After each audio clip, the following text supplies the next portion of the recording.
India is overwhelming. Calcutta alone is home to over 14 million people. Some are very wealthy, but many others struggle to survive. The Hope Foundation runs 5 residential homes for some of the very poorest and most vulnerable, the children. Visiting them, you can see hope reborn in these faces.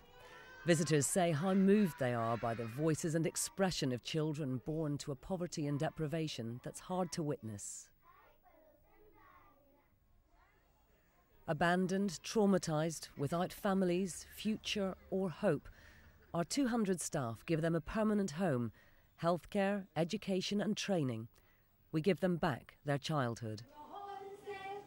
This creche may be a makeshift affair housed in a tiny airless basement, but with wonderful, dedicated teachers, it offers these most vulnerable toddlers all the emotional, physical and cognitive needs their life on the streets could not. One of 15 such creches, this is a gateway to the education that is their only pathway out of poverty. One of these teachers was herself a child from the streets. Until you see where these children come from, you've no idea of the scale of that achievement.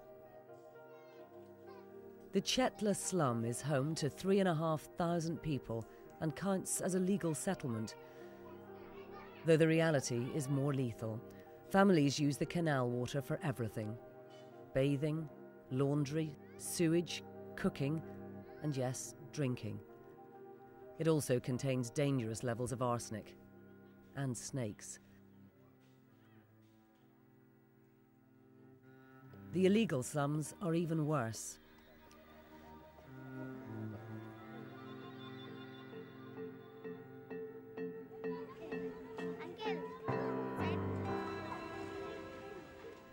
Yet, even in this God-forsaken place, there is hope.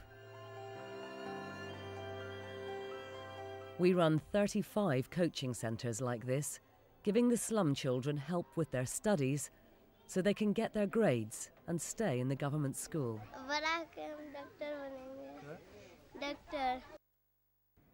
The centre is under threat from local criminals who use the school roof to hide their guns, so we need to arrange guards to protect this classroom. Howrah station serves 3.5 million passengers every day. It's also home to over 100 children who scour the trains for paper, plastic bottles and anything else they can sell for recycling. It's a harsh life, but these children welcome visitors with brilliant smiles, inviting them into their home, the station.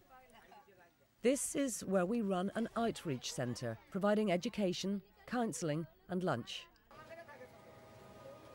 Living mostly without food or shelter, constantly harassed, beaten and robbed by adults, they turn to solvent abuse.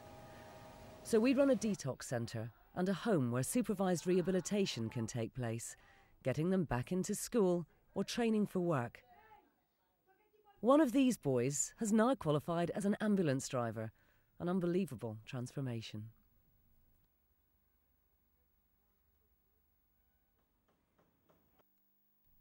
This is the new Hope Children's Hospital, giving street children access to a full range of healthcare. We employ 2 paediatricians, a GP and a surgeon who perform the services of an NHS where no such free state care is available.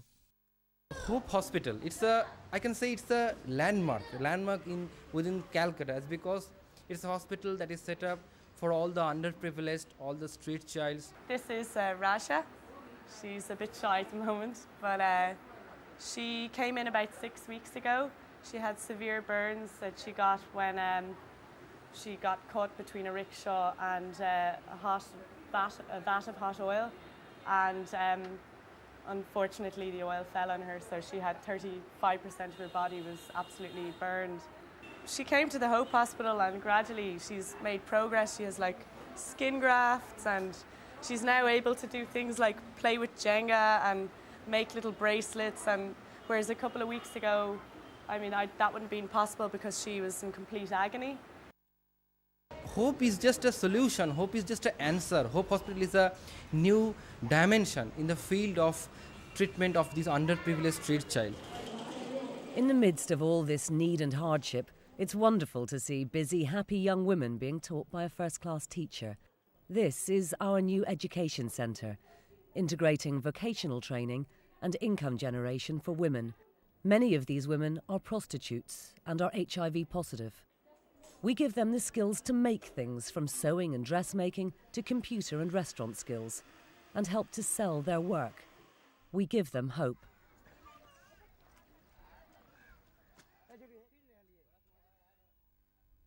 But all this is only a beginning. There is so much more to do.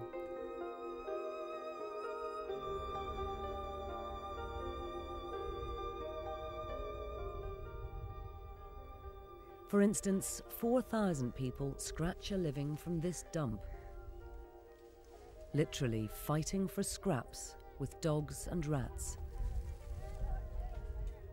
These people need hope too. And this presents yet another challenge for us.